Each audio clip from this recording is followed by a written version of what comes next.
ആ പ്രദേശം പൂർണ്ണമായും അന്ധകാരത്തിൽ ആണ്ടുകിടന്നിരുന്നു.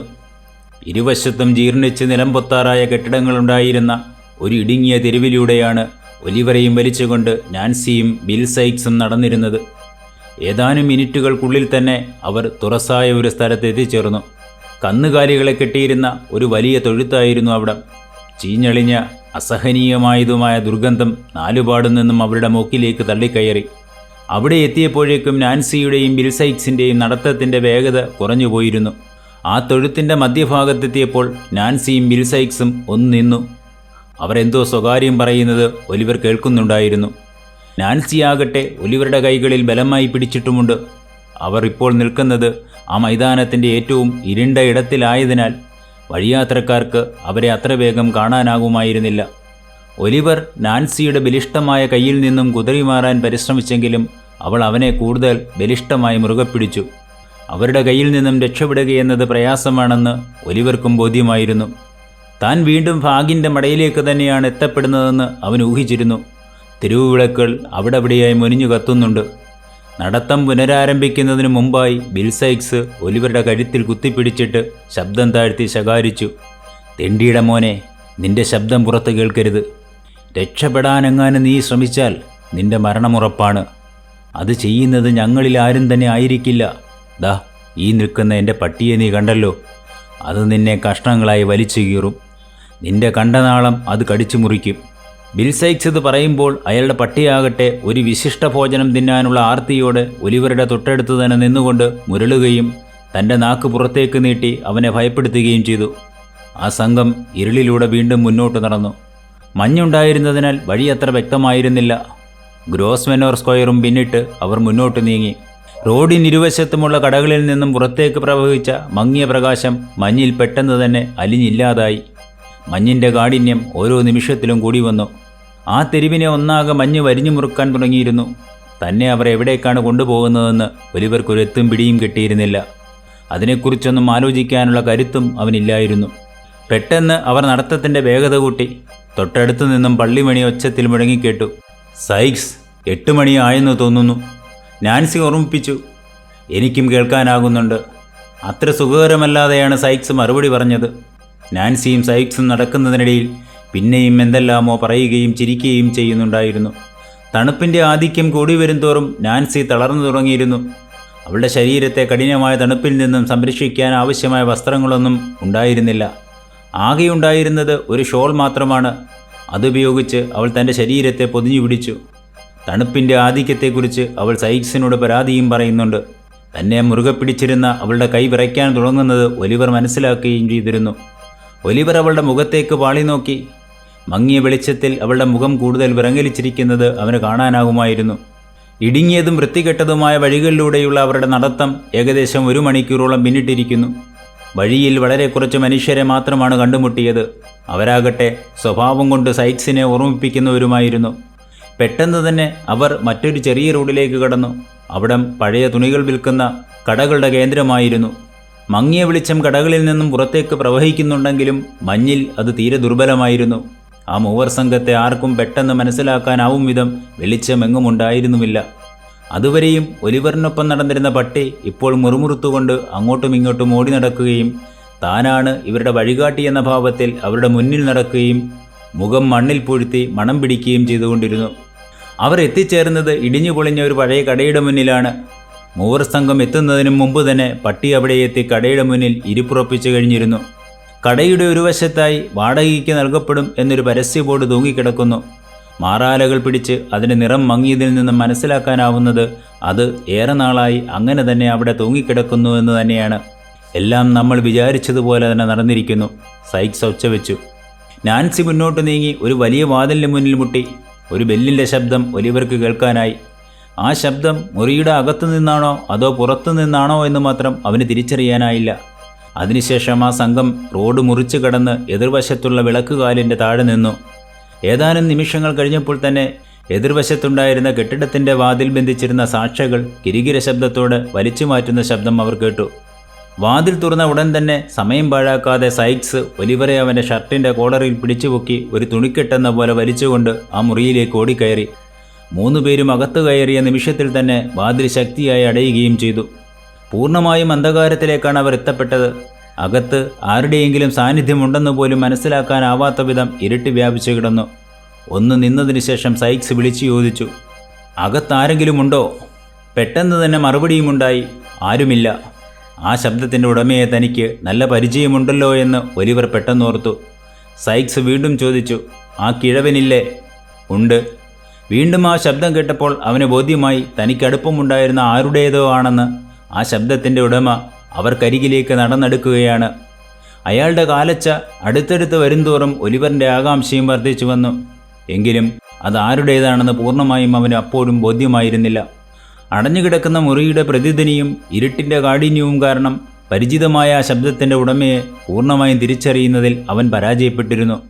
ഒരു കമ്പിൽ കുത്തി നിർത്തിയ മാതിരി ഉറപ്പിച്ചു നിർത്തിയിരുന്നതും മുനിഞ്ഞു കത്തുന്നതുമായ ഒരു മെഴുകുതിരിയുമായി ആ ശബ്ദത്തിൻ്റെ ഉടമ കോണിപ്പടികൾ ചവിട്ടിയിറങ്ങി അവരുടെ സമീപത്തെത്തി. അത് ജാക്ക് ഡോക്കിൻസ് തന്നെയാണെന്ന് ഒലിവർ മനസ്സിലാക്കുകയും ചെയ്തു. എന്നാൽ ഡോക്കിൻസ് ആകട്ടെ ഒലിവറെ കണ്ടതായി പോലും നടിച്ചില്ല. അവൻ വന്നപാടെ മൂവരെയും സൂക്ഷിച്ചു നോക്കിയ ശേഷം തൻ്റെ പിന്നാലെ ചെല്ലാൻ നിർദ്ദേശിച്ചു. അവർ അനുസരിച്ചു. ഡോക്കിൻസ് അവിടെ നിന്നും താഴേക്കുള്ള കോവണിപ്പടികളിലൂടെ മറ്റൊരു മുറിയിലേക്ക് കടന്നു. അടുത്ത കാലത്തൊന്നും ഉപയോഗിച്ചിട്ടില്ലാത്ത അടുക്കളയും പിന്നിട്ട് ആ സംഘം മണ്ണിൻ്റെ മണം തങ്ങി നിന്നിരുന്ന മറ്റൊരു മുറിയിലേക്ക് പ്രവേശിച്ചു. അട്ടഹസിച്ചുള്ള ആരുടെയോ ചിരിയാണ് അവരെ സ്വാഗതം ചെയ്തത്. മുറിയിൽ അവനെ കാത്തുനിന്നിരുന്ന സംഘാംഗങ്ങൾ കൂട്ടം ചേർന്ന് ചിരിക്കാൻ തുടങ്ങി. അക്കൂട്ടത്തിൽ ചാർലിയുടെ ചിരി അസഹനീയമായിരുന്നു. അവൻ ചിരിച്ച് ചിരിച്ച് തറയിലേക്ക് വീണു. തറയിൽ മലർന്നു കിടന്നുകൊണ്ടും അവൻ അട്ടഹസിച്ച് ചിരിക്കുകയും എന്തെല്ലാമോ വിളിച്ചു പറയുകയും ചെയ്യുന്നുണ്ട്. സന്തോഷാധിക്യത്താൽ അവൻ തറയിൽ ആഞ്ഞു ചവിട്ടാനും മറന്നില്ല. ചാർലി ഫാഗിനെ നോക്കി ചിരിച്ചുകൊണ്ട് തന്നെ വിളിച്ചു പറഞ്ഞു, ഫാഗിൻ, ദാ ഒലിവർ ട്വിസ്റ്റ് എന്ന മഹാൻ എത്തിയിരിക്കുന്നു. തറയിൽ വീണ് കിടന്ന് അട്ടഹസിച്ച് ചിരിച്ചിരുന്ന അവൻ പെട്ടെന്ന് ചാടി എണീക്കുകയും മുറിയിൽ ഉയർന്നു ചാടുകയും ചെയ്തതിനു ശേഷം ഒലിവറിന് ചുറ്റും വട്ടം ചുറ്റി തൻ്റെ പ്രകടനങ്ങൾ തുടർന്നു. ഫാഗിനാകട്ടെ ഈ സമയത്ത് തൻ്റെ രാത്രിത്തൊപ്പി തലയിൽ നിന്നും എടുത്തു മാറ്റിയിട്ട് മെഴുകുതിരി ഒലിവറിൻ്റെ മുഖത്തേക്ക് അടുപ്പിച്ചു പിടിച്ചിട്ട് പരിഹാസരൂപേണ അവനെ നിരവധി പ്രാവശ്യം തലകുനിച്ച് വണങ്ങി നിന്നു. ഈ കോപ്രായങ്ങളെല്ലാം കണ്ട് ഒലിവർ ഭയന്ന് വിറച്ചു പോയിരുന്നു. ചാർലി ആകട്ടെ മെഴുകുതിരിയെടുത്ത് അവൻ്റെ ഉടുപ്പ് കത്തിപ്പോകത്തക്കവണ്ണം ചേർത്ത് പിടിച്ചുകൊണ്ട് വിളിച്ചു കൂവി, ഫാഗിൻ, ദാ നോക്കിയേ, അവൻ്റെ ഉടുപ്പും മട്ടും കണ്ടാൽ അവനിപ്പോൾ ഒരു രാജകുമാരനാണെന്ന് തോന്നും. അവൻ്റെ കയ്യിലുള്ള പുസ്തകങ്ങൾ കണ്ടാൽ ഒരു മാന്യനാണെന്ന് ആരും പറഞ്ഞു പോകും. എൻ്റെ പൊന്നു കുഞ്ഞേ, നിന്നെ ഈ കോലത്തിൽ കാണാനിടയായതിൽ ഞാൻ അതിയായി സന്തോഷിക്കുന്നു. നിന്റെ ഈ വസ്ത്രങ്ങൾ ഒരിക്കലും അഴുക്കാക്കാൻ പാടില്ല. അതുകൊണ്ട് നിനക്ക് ധരിക്കാനുള്ള വസ്ത്രങ്ങൾ ചാർലി കൊണ്ടുതരും. നീ ഇങ്ങോട്ട് എഴുന്നള്ളുന്ന കാര്യം മുൻകൂട്ടി അറിയിച്ചിരുന്നുവെങ്കിൽ ഞങ്ങൾ ആദരപൂർവ്വം നിന്നെ സ്വീകരിച്ചേനെ. ആവി പറക്കുന്ന ഭക്ഷണം നിനക്കായി ഒരുക്കി വെച്ചേനെ. ഫാഗിൻ ഒലിവറെ നോക്കി പരിഹസിച്ചു. സംസാരിക്കുന്നതിനിടയിൽ അവനെ പല പ്രാവശ്യം വണങ്ങാനും കിഴവൻ മറന്നിരുന്നില്ല. ഫാഗിൻ ഒരു പിശാചിനെ പോലെ ചിരിക്കാൻ തുടങ്ങി. ചിരിച്ചുകൊണ്ട് തന്നെ അയാൾ അവൻ്റെ കുപ്പായ കീശയിലേക്ക് കൈകടത്തുകയും അവൻ്റെ പോക്കറ്റിലുണ്ടായിരുന്ന പണം കൈക്കലാക്കുകയും ചെയ്തു. പുസ്തകശാലയിൽ കൊടുക്കുന്നതിനായി ബ്രൗൺലോ അവനെ ഏൽപ്പിച്ചതായിരുന്നു ആ പണം. ഫാഗിൻ ആ പണം കൈക്കലാക്കിയത് കണ്ട് അരിശം പൂണ്ട സൈക്സ് കിഴവന് നേരെ ചെറിയെടുത്തു. ഫാഗിൻ, ആ പണത്തിൻ്റെ അവകാശി ഞാനാണ്, അയാൾ രോഷത്തോട് വിളിച്ചു പറഞ്ഞു. അല്ല അല്ല അല്ല, ഒരിക്കലുമല്ല. സൈക്സ്, ഇതെനിക്കുള്ളതാണ്. നിനക്ക് വേണമെങ്കിൽ ആ പുസ്തകങ്ങൾ എടുത്തോളൂ. ഫാഗിൻ മറുപടി പറഞ്ഞു. സൈക്സിൻ്റെ രോഷം ഇരട്ടിച്ചു. അയാൾ തൻ്റെ തൊപ്പിയെടുത്ത് ഇടത് കൈയിൽ വെച്ചുകൊണ്ട് ഫാഗിനോട് കയർത്തു. ഇതിൻ്റെ അവകാശികൾ ഞാനും നാൻസിയുമാണ്. നിങ്ങളിത് ഞങ്ങൾക്ക് തരുന്നില്ല എങ്കിൽ ഇവനെ എവിടെ നിന്നാണോ ഞങ്ങൾ പിടിച്ചുകൊണ്ടുവന്നത് അവിടേക്ക് തന്നെ തിരിച്ചു കൊണ്ടുപോകും. എന്നിട്ടും ഫാഗിൻ പണം നൽകാൻ തയ്യാറായില്ല. സൈക്സ് പെട്ടെന്ന് ഒലിവറിൻ്റെ കയ്യിൽ കടന്നു പിടിച്ചു. അവനെയും കൊണ്ട് തിരിച്ചു പോകാൻ തുടങ്ങി. നാൻസിയും അയാളുടെ പിന്നാലെ നടന്നു. സൈക്സ്, ഇത് വളരെ മോശമായ പ്രവൃത്തി തന്നെയാണ്, തീർത്തും വൃത്തികെട്ടത്. ഫാഗിൻ പിറുപിറുത്തു. അങ്ങനെയെങ്കിൽ അങ്ങനെ തന്നെയെന്ന് കരുതിക്കോളൂ. ഞാൻ ഇവനെയും കൊണ്ട് തിരിച്ചു പോവുകയാണ്. വിലപ്പെട്ട സമയവും അതിലേറെ അധ്വാനവും ഞങ്ങൾ ചെലവഴിച്ചു കഴിഞ്ഞു. എന്നിട്ടിപ്പോൾ ഞങ്ങൾ വെറും കൈയോടെ തിരിച്ചു പോകണമെന്നാണ് നിങ്ങൾ വിചാരിക്കുന്നതെങ്കിൽ അതുമാത്രം നടക്കത്തില്ല. ഫാഗിൻ, അതുമാത്രം നടക്കില്ല. സൈക്സ് ഒച്ചയുണ്ടാക്കുന്നതിനിടയിൽ തന്നെ വൃദ്ധൻ്റെ കയ്യിൽ നിന്നും ആ പണം ബലമായി പിടിച്ചു വാങ്ങി തൻ്റെ കോട്ടിൻ്റെ പോക്കറ്റിലേക്ക് തിരികെ കഴിഞ്ഞിരുന്നു. ഫാഗിൻ പ്രതികരിക്കാനാവാതെ അന്തം വിട്ടുനിന്നു. ഇത് ഞങ്ങളുടെ അധ്വാനത്തിൻ്റെ പ്രതിഫലമാണ്. ഇത് നിങ്ങൾക്കുള്ളതല്ല. നിങ്ങൾക്ക് വേണമെങ്കിൽ ഈ പുസ്തകങ്ങൾ എടുക്കാം. വായിക്കാൻ ഇഷ്ടമാണെങ്കിൽ ഒഴിവ് സമയത്ത് വായിക്കാമല്ലോ. അല്ലെങ്കിൽ പഴയ പുസ്തകക്കടയിൽ വിറ്റ് പണം വാങ്ങിക്കാം. സൈക്സ് കിഴവനെ ഓർമ്മിപ്പിച്ചു. ചാർലി ആ പുസ്തകങ്ങളിൽ ഒരെണ്ണം കയ്യിലെടുത്ത് മറിച്ചു നോക്കാൻ തുടങ്ങി. അവൻ പരിഹാസത്തോടെ ഒലിവറോട് ചോദിച്ചു, ഇതെല്ലാം നീ എഴുതിയതാണോ? അവൻ പുസ്തകം വൃത്തികേടാക്കുകയാണെന്ന് മനസ്സിലാക്കിയ ഒലിവർ ഫാഗിൻ്റെ കാലിൽ കെട്ടിപ്പിടിച്ച് കരയാൻ തുടങ്ങി. സർ, ഈ പുസ്തകങ്ങൾ ആ മാന്യനായ മനുഷ്യൻ്റേതാണ്. ഇതെല്ലാം അദ്ദേഹത്തിന് തിരികെ നൽകണം. ആ മനുഷ്യനാണ് എന്നെ പോലീസിൽ നിന്നും കോടതിയിൽ നിന്നും രക്ഷിച്ചത്. ആ മനുഷ്യനാണ് എന്നെ ചികിത്സിച്ച് ആരോഗ്യം തിരിച്ചു തന്ന് സംരക്ഷിച്ചത്. സർ, ഈ പുസ്തകങ്ങളും ആ പണവും അദ്ദേഹത്തിന് തന്നെ തിരിച്ചു നൽകണം.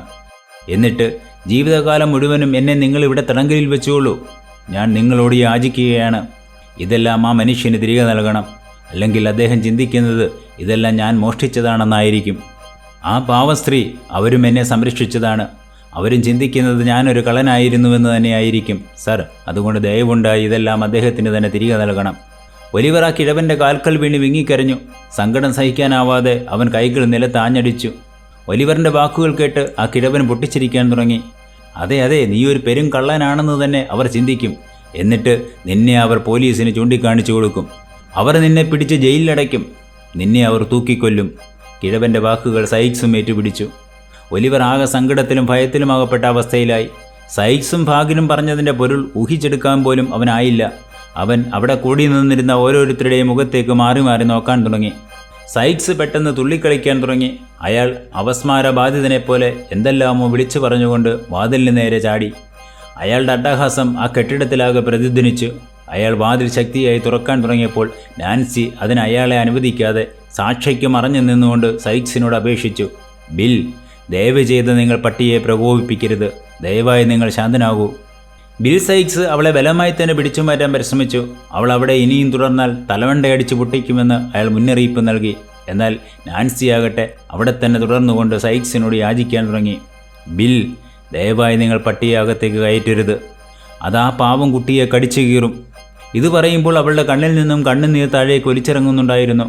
എന്നാൽ സൈക്സ് ആകട്ടെ നാൻസിയെ വാതിക്കൽ നിന്നും ബലമായി പിടിച്ചു മാറ്റാനാണ് വീണ്ടും വീണ്ടും പരിശ്രമിച്ചത്. അകത്തെ കോലാഹലങ്ങൾ മനസ്സിലാക്കിയിട്ടെന്നവണ്ണം പട്ടിയാകട്ടെ പുറത്ത് വാതിൽ തുറക്കുന്നതും കാത്ത് അക്ഷമനായി നിൽക്കുന്നു. മനുഷ്യമാംസം ഭക്ഷിക്കാനുള്ള കൊതി അത്രമേൽ പട്ടിയിലുണ്ടായിരുന്നു. ആ ജന്തു അസഹിഷ്ണുതയോടെ മുരളുകയും മോങ്ങുകയും ചെയ്തുകൊണ്ടിരുന്നു. സൈക്സ് അക്രമാസക്തനാകുമെന്ന് മനസ്സിലാക്കിയ നാൻസി പെട്ടെന്ന് തന്നെ വാതിക്കൽ നിന്നും ഓടി ഒലിവറിൻ്റെ അടുത്തെത്തുകയും അവനെ തൻ്റെ ശരീരത്തോട് ചേർത്ത് പിടിക്കുകയും ചെയ്തു. അവൾ സൈക്സിനോട് വിളിച്ചു പറഞ്ഞു, ബിൽ, നിങ്ങൾക്കവനെ എന്തെങ്കിലും ചെയ്യണമെന്നുണ്ടെങ്കിൽ ആദ്യം എന്നെ കൊല്ലേണ്ടി വരും. കലിപൂണ്ട സൈക്സ് ഒലിവറെ അവളുടെ പിടിയിൽ നിന്നും മോചിപ്പിക്കാനായി ബലം പ്രയോഗിച്ചു. ഇവന് വേണ്ടി നീ വാശി പിടിച്ചാൽ നിന്നെ കൊല്ലാനും ഞാൻ മടിക്കത്തില്ല എന്നയാൾ അരിശത്തോടെ നാൻസിയോട് വിളിച്ചു പറഞ്ഞു. ചാർലിയും ഡോക്കിൻസും സൈക്സിൻ്റെ സഹായത്തിനെത്തി. അവർ രണ്ടാളും ചേർന്ന് ഒലിവറെ നാൻസിയുടെ പിടിയിൽ നിന്ന് മോചിപ്പിക്കാൻ പരിശ്രമിച്ചു. അവൾക്ക് ഭ്രാന്താണെന്ന് കിഴവൻ വിളിച്ചു പറഞ്ഞു. എന്നാൽ നാൻസിയും വിട്ടുകൊടുക്കാൻ തയ്യാറായില്ല. അവൾ ജൂതന് നേരെ തിരിഞ്ഞു. തനിക്ക് ഭ്രാന്തില്ലെന്നും ഭ്രാന്ത് നിങ്ങൾക്കാണെന്നും അവൾ തിരിച്ചടിച്ചു. ഒലിവറെ വിട്ടുകൊടുക്കാൻ ഫാഗിൻ നാൻസിയോട് ആവശ്യപ്പെട്ടെങ്കിലും അവൾ അയാളുടെ ആവശ്യം നിരസിച്ചു. ഫാഗിനാകട്ടെ അവളെ പുളിച്ച തെറി പറഞ്ഞ് അധിക്ഷേപിച്ചു. അവളും വായിൽ തോന്നിയതെല്ലാം വിളിച്ചു പറഞ്ഞ് കിഴവനെ പ്രകോപിപ്പിച്ചു. തൻ്റെ ജീവിതം നശിപ്പിച്ചത് കിഴവനാണെന്നും തന്നെ ഒരു കള്ളിയാക്കി ഈ തെരുവിലേക്ക് വലിച്ചെറിഞ്ഞ നീചനാണ് അയാളെന്നും നാൻസി വിളിച്ചു പറഞ്ഞു. താൻ എല്ലാം നഷ്ടപ്പെട്ടവളാണെന്നും ഇനിയും തന്നിൽ അവശേഷിക്കുന്നത് ജീവൻ മാത്രമാണെന്നും ഒലിവറിന് വേണ്ടി ആ ജീവനും വേണ്ടെന്ന് വയ്ക്കാൻ താൻ ഒരുക്കമാണെന്നും വിതുമ്പിക്കൊണ്ടാണ് അവൾ വിളിച്ചു പറഞ്ഞത്. എല്ലാവിധ മനുഷ്യവികാരങ്ങളുമുള്ള ഒരു സ്ത്രീയാണ് താനെന്നും ഇനിയും ഒലിവറെ ആക്രമിക്കുന്നത് കണ്ടു നിൽക്കാൻ തനിക്കാവില്ലെന്നും അവൾ സൈക്സിനും കിഴവനും മുന്നറിയിപ്പ് നൽകി. നാൻസിയെ നന്നായി മനസ്സിലാക്കിയിരുന്ന ബിൽ സൈക്സ് പെട്ടെന്നടങ്ങി. അവളുമായി ഏറ്റുമുട്ടുന്നത് അത്ര നല്ലതല്ലെന്നും അവൾ ഒലിവറിന് വേണ്ടി ഏതറ്റം വരെയും പോകുമെന്നും അയാൾക്ക് ബോധ്യമുണ്ടായിരുന്നു. എന്നാൽ കിഴവൻ വിട്ടുകൊടുക്കാൻ ഒരുക്കമായിരുന്നില്ല. അയാൾ നാൻസിയുടെ നേരെ തുടർച്ചയായി അധിക്ഷേപവാക്കുകൾ ചൊരിഞ്ഞുകൊണ്ടിരുന്നു. കിഴവൻ്റെ പക മുഴുവനും ഒലിവറിൻ്റെ നേരെയായി. ഒലിവറിൻ്റെ തലമണ്ടയടിച്ചു പൊളിക്കാൻ മാത്രം ശേഷിയുള്ള ഒരായുധം അയാൾ നാലുപാടും തേടി. അയാളുടെ കണ്ണുകൾ ചെന്ന് പതിച്ചത് ഭിത്തിയിൽ ചാരി വെച്ചിരുന്ന ഒരു മരക്കമ്പിലാണ്. കിഴവൻ പെട്ടെന്നത് കയ്യിലെടുത്ത് ഒലിവറിൻ്റെ തലമണ്ട ലക്ഷ്യമാക്കി ആഞ്ഞടിച്ചു. ഒലിവർ തല വെട്ടിച്ചതിനാൽ അടികൊണ്ടത് മുതുകത്തായിരുന്നു. അവൻ വേദന കൊണ്ട് നിലവിളിച്ചു. നാൻസി കിഴവന് നേരെ ചീറിയെടുത്തു. അയാളുടെ കയ്യിൽ നിന്നും ആ മരക്കമ്പ് അവൾ ബലം പ്രയോഗിച്ച് പിടിച്ചെടുക്കുകയും അത് എരിഞ്ഞുകൊണ്ടിരുന്ന കൽക്കരി അടുപ്പിലേക്ക് വലിച്ചെറിയുകയും ചെയ്തു. എന്നിട്ട് മരിച്ചാൻ തീരാതിരുന്ന നാൻസി കിഴവന് നേരെ കൈ ഉയർത്തി. ഫാഗിൻ, അവനെ തൊട്ടുപോകരുത്. ഇനി അവൻ്റെ ശരീരത്തെ വേദനിപ്പിക്കാനാണ് നിങ്ങൾ ആഗ്രഹിക്കുന്നതെങ്കിൽ നാൻസിയുടെ ശരിയായ രൂപം നിങ്ങൾക്ക് കാണേണ്ടി വരും. ഇത്രയും കാര്യങ്ങൾ ഞാൻ നിങ്ങൾക്ക് വേണ്ടി ചെയ്തു തന്നു. നഷ്ടപ്പെട്ടെന്ന് കരുതിയിരുന്ന അവനെ ഞാൻ നിങ്ങൾക്ക് തിരിച്ചു കൊണ്ടുതന്നു. അവൻ നിങ്ങളുടെ അടിമയാണിപ്പോൾ. ഇനി നിങ്ങൾക്ക് എന്താണ് വേണ്ടത്? അവനെ ഒരു കള്ളനാക്കി വളർത്തിയെടുക്കാനാണല്ലോ നിങ്ങൾ ആഗ്രഹിക്കുന്നത്. അതിനെന്തിനാണ് അവൻ്റെ തല തല്ലിപ്പൊളിക്കുന്നത്? വേണ്ട ഫാഗിൻ, ഈ കളി ഇവിടെ നിർത്താം. ഇനി ഈ പാവം കുട്ടിയെ വേദനിപ്പിക്കാൻ ഞാൻ അനുവദിക്കില്ല ഫാഗിൻ. ഫാഗിന് നേരെ ഓരോ വാക്കുകൾ പറയുമ്പോഴും അവൾ നിന്ന് വിറയ്ക്കുകയായിരുന്നു. തന്നെ പരിഹസിച്ചു നോക്കുന്ന ചാർലിയെയും ഡോക്കിൻസിനെയും അവൾ കോപത്തോടെ നേരിട്ടു. അവൾ തൻ്റെ കാലുകൾ തറയിൽ അമർത്തിച്ചവിട്ടി അരിശം പ്രകടിപ്പിച്ചു. അവളുടെ കണ്ണുകൾ തുറച്ചു നിന്നു, ചുണ്ടുകൾ പരമാവധി കടിച്ചു പിടിച്ചു.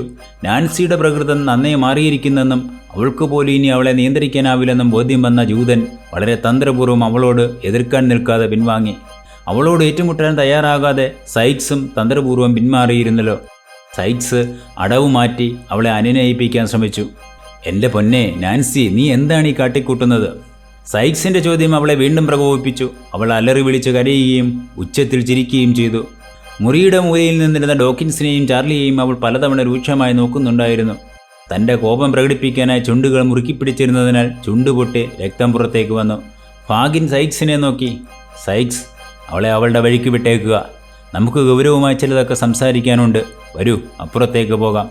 ഫാഗിൻ സൈക്സിനോട് പറഞ്ഞു. നാൻസി അപ്പോഴും കോപം കൊണ്ട് ജ്വലിക്കുകയാണ്. അവർ രണ്ടുപേരും പുറത്തേക്ക് പോകാൻ തുടങ്ങിയപ്പോൾ അവൾ പിന്നിൽ നിന്നും വിളിച്ചു പറഞ്ഞു.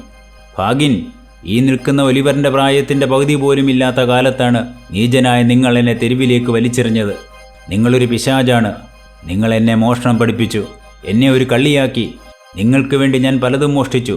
മുതിർന്നപ്പോൾ നിങ്ങൾ എന്നെ കടത്തിണ്ണകളിൽ അന്തി ഉറങ്ങാൻ പ്രേരിപ്പിച്ചു. എന്നെ എന്നേക്കുമായി തെരുവിൻ്റെ സന്തതിയായി നിങ്ങൾ മാറ്റിയെടുത്തു.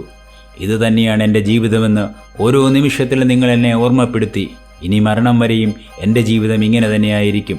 ഫാഗിൻ, നിങ്ങളൊരു പിശാചാണ്, പിശാച്. അവളുടെ അധിക്ഷേപ വാക്കുകൾ ജൂതനിൽ ഒരു ചലനവും ഉണ്ടാക്കിയില്ല. അയാൾ മുന്നറിയിപ്പെന്നെണ്ണം കൈ ഉയർത്തി അവളോട് പറഞ്ഞു. നാൻസി, നീ നിന്റെ നാവിനെ അടക്കി വെച്ചോ, അല്ലെങ്കിൽ നീ അനുഭവിക്കും. നിന്റെ കളിയൊന്നും നീ എന്നോട് വേണ്ട. നീ കൂടുതൽ കളിച്ചാൽ നിന്നെ എന്ത് ചെയ്യണമെന്ന് എനിക്കറിയാം. കിഴവൻ്റെ വാക്കുകൾ അവളെ വീണ്ടും പ്രകോപനത്തിലേക്ക് തള്ളിവിട്ടു. അവൾ കിഴവൻ്റെ നേരെ ചീറിയെടുത്തു. അയാളെ പിച്ചി ചീന്തി രക്തം കുടിക്കാൻ അവൾ ആഗ്രഹിച്ചു. എന്നാൽ സൈക്സ് പെട്ടെന്ന് അവർക്ക് രണ്ടാൾക്കുമിടയിൽ നിലകൊള്ളുകയും നാൻസിയെ തൻ്റെ കൈപ്പിടിയിൽ ഒതുക്കി നിർത്തുകയും ചെയ്തു. അവൾ പതുക്കെ പതുക്കെ തളർന്നു തുടങ്ങി. ബോധം നഷ്ടപ്പെട്ടതുപോലെ അവൾ ബിൽ സൈക്സിൻ്റെ കയ്യിലേക്ക് വീണുപോയിരുന്നു. സൈക്സ് അവളെ സാവധാനം തറയിൽ കിടത്തി. ആശ്വാസത്തോടെ കിഴവൻ നെടുവീർപ്പിട്ടു. നെറ്റിയിലൂടെ ഊർന്നിറങ്ങിയ വിയർപ്പ് കണങ്ങൾ തുടച്ചു നീക്കിക്കൊണ്ട് കിഴവൻ തറയിൽ തളർന്നു കിടക്കുന്ന അവളെ സൂക്ഷിച്ചു നോക്കി. അവളുടെ ബോധം നഷ്ടപ്പെട്ടതിൽ മറ്റുള്ളവർ സന്തോഷിച്ചു. ബോധമില്ലാതെ തറയിൽ മലർന്നു കിടക്കുന്ന നാൻസിയുടെ മുഖത്തേക്ക് നോക്കിക്കൊണ്ട് സൈക്സ് ഫാഗിനോട് പറഞ്ഞു. ഫാഗിൻ, കോപം തോന്നിയാൽ പിന്നെ ഇവൾക്ക് അസാമാന്യമായ കരുത്താണ്. ഫാഗിൻ്റെ മുഖത്ത് ഒരുതരം പുച്ഛം പടർന്നു. സ്ത്രീകളെ കൈകാര്യം ചെയ്യാൻ വളരെ പ്രയാസമാണെന്നും അവർക്ക് വകതിരിവ് തീരെയില്ലെന്നും അയാൾ പറഞ്ഞു വെച്ചു. എന്നാൽ പുരുഷനേക്കാൾ കൗശലം സ്ത്രീകൾക്ക് കൂടുതലായതിനാൽ അവരെക്കൊണ്ട് ഉപകാരമുണ്ടെന്ന് പറയാനും അയാൾ മറന്നില്ല. എല്ലാം ഒരുവിധം ശാന്തമായപ്പോൾ ഫാഗിൻ ചാർലിയെ അടുത്തേക്ക് വിളിച്ചിട്ട് ഒലിവറെ മുറിയിലേക്ക് മാറ്റാൻ നിർദ്ദേശിച്ചു. അവൻ നാളെ പുറത്തിറങ്ങുന്നത് ഈ പുതുവസ്ത്രങ്ങളുമായിട്ടാണോ എന്ന് ചാർലി സംശയം പ്രകടിപ്പിച്ചു. ആ വസ്ത്രങ്ങൾ അഴിച്ചു മാറ്റണമെന്നും അവനുള്ള പുതിയ വസ്ത്രങ്ങൾ ഡോക്കിൻസിൻ്റെ കൈവശമുണ്ടെന്നും കിഴവൻ ചാർലിയോട് പറഞ്ഞു. ചാർലി ഒലിവറയും കുട്ടി തൊട്ടപ്പുറത്തുള്ള ഉപയോഗിക്കാതെ കിടന്നിരുന്ന അടുക്കളയിലേക്ക് പോയി. അവിടെ 2-3 കിടക്കകൾ വിരിച്ചിരുന്നു. എല്ലാം താൻ ആദ്യം ഫാഗിനെ കണ്ടുമുട്ടിയ വീട്ടിലുണ്ടായിരുന്നതുപോലെ തന്നെയെന്ന് ഒലിവർ തിരിച്ചറിഞ്ഞു. മുറി മാത്രമേ മാറിയിട്ടുള്ളൂ. വൈക്കോൽ കുത്തി നിറച്ചുണ്ടാക്കിയതും മുഴച്ചു നിൽക്കുന്നതുമായ മെത്തയ്ക്ക് മാത്രം യാതൊരു മാറ്റവുമില്ല. കുറച്ചു സമയത്തിനുള്ളിൽ തന്നെ അവന് ധരിക്കാനുള്ള വസ്ത്രങ്ങളുമായി ഡോക്കിൻസ് എത്തി. ഒലിവർ ധരിച്ചിരുന്ന വസ്ത്രങ്ങളെല്ലാം അവൻ അഴിച്ചു വാങ്ങിച്ചതിന് ശേഷം അവൻ കൊണ്ടുവന്ന വസ്ത്രങ്ങൾ ധരിക്കാൻ നിർദ്ദേശിച്ചു. ഒലിവർക്ക് അവനെ അനുസരിക്കുകയല്ലാതെ മറ്റു മാർഗമൊന്നും ഉണ്ടായിരുന്നില്ല. ഒലിവർ ഡോക്കിൻസ് കൊണ്ടുവന്നു കൊടുത്ത വസ്ത്രങ്ങളിലേക്ക് സൂക്ഷിച്ചു നോക്കി. അവനത് വിശ്വസിക്കാൻ കഴിഞ്ഞില്ല. ആ വസ്ത്രങ്ങൾ അവൻ പെൻഡോൺവില്ലയിൽ ഉപേക്ഷിച്ചത് തന്നെയായിരുന്നു. അതെങ്ങനെയാണ് ഡോക്കിൻസിൻ്റെ കൈവശം എത്തിച്ചേർന്നതെന്ന് അവന് വിശ്വസിക്കാനായില്ല. തൻ്റെ പഴയ വസ്ത്രങ്ങൾ ഒരു വൃദ്ധനായ യാചകന് നൽകിയെന്നാണ് അന്ന് പെൻഡോൺവില്ലയിലെ വേലക്കാരി അവനോട് പറഞ്ഞത്. എന്നാൽ ആ വൃദ്ധയാചകൻ വേഷം മാറിയെത്തിയ ഫാഗിനായിരുന്നുവെന്ന് ഇപ്പോൾ മാത്രമാണ് അവന് ബോധ്യം വന്നത്. താൻ എവിടെയാണ് താമസിക്കുന്നതെന്ന് ഫാഗിൻ പെട്ടെന്ന് മനസ്സിലാക്കിയതും ഈ വസ്ത്രങ്ങൾ കാരണമാണെന്ന് അവന് മനസ്സിലായി. താൻ ഒരിക്കലും ഉപേക്ഷിച്ച പഴയ വസ്ത്രങ്ങൾ വീണ്ടും ധരിക്കേണ്ടി വന്നതിൽ അവന് വലിയ സങ്കടം തോന്നി. കണ്ണുകൾ നിറഞ്ഞൊഴുകി. അത് കണ്ട് ചാർലി പൊട്ടിച്ചിരിച്ചു. അവരുടെ കൂട്ടത്തിലുണ്ടായിരുന്ന ബെറ്റ്സി എന്ന പെൺകുട്ടി ഒരു പാത്രത്തിൽ കുറച്ച് വെള്ളം എടുത്തുകൊണ്ട് വന്ന് ഒലിവറിൻ്റെ ശരീരത്തിലും കിടക്കയിലും തളിച്ചിട്ട് പരിഹസിച്ച് ചിരിച്ചു. ഡോക്കിൻസും അവരോടൊപ്പം കൂടി. ഒലിവറിൻ്റെ ശരീരത്തിൽ നിന്നും അഴിച്ചെടുത്ത വിശിഷ്ടമായ വസ്ത്രങ്ങൾ ചുരുട്ടിക്കൂട്ടി ഒരു പന്ത് പോലെയാക്കി കയ്യിൽ ഉയർത്തിപ്പിടിച്ചുകൊണ്ട് ഡോക്കിൻസ് പുറത്തേക്കിറങ്ങി. ചാർലിയും ബെറ്റ്സിയും അവനെ അനുഗമിച്ചു. അവർ പൊട്ടിച്ചിരിക്കുകയും ആർപ്പ് വിളിക്കുകയും ചെയ്തു. ഒലിവറിൻ്റെ തിരിച്ചുവരവ് അവരെ ഏറെ ആഹ്ലാദിപ്പിച്ചു. ആ ആഹ്ലാദം അവർ ആഘോഷിച്ച് തീർക്കുകയാണ്. നനഞ്ഞു കുതിർന്ന വസ്ത്രവുമായി ഒലിവർ തൻ്റെ കിടക്കയിൽ കിടന്നു. അവൻ നിശബ്ദനായി കരഞ്ഞുകൊണ്ടിരുന്നു. തല്ലുകൊണ്ട് ഏറെ ക്ഷീണിതനായിരുന്നതിനാൽ ഉറക്കം എപ്പോഴും അവനെ തഴുകി കടന്നുപോയി.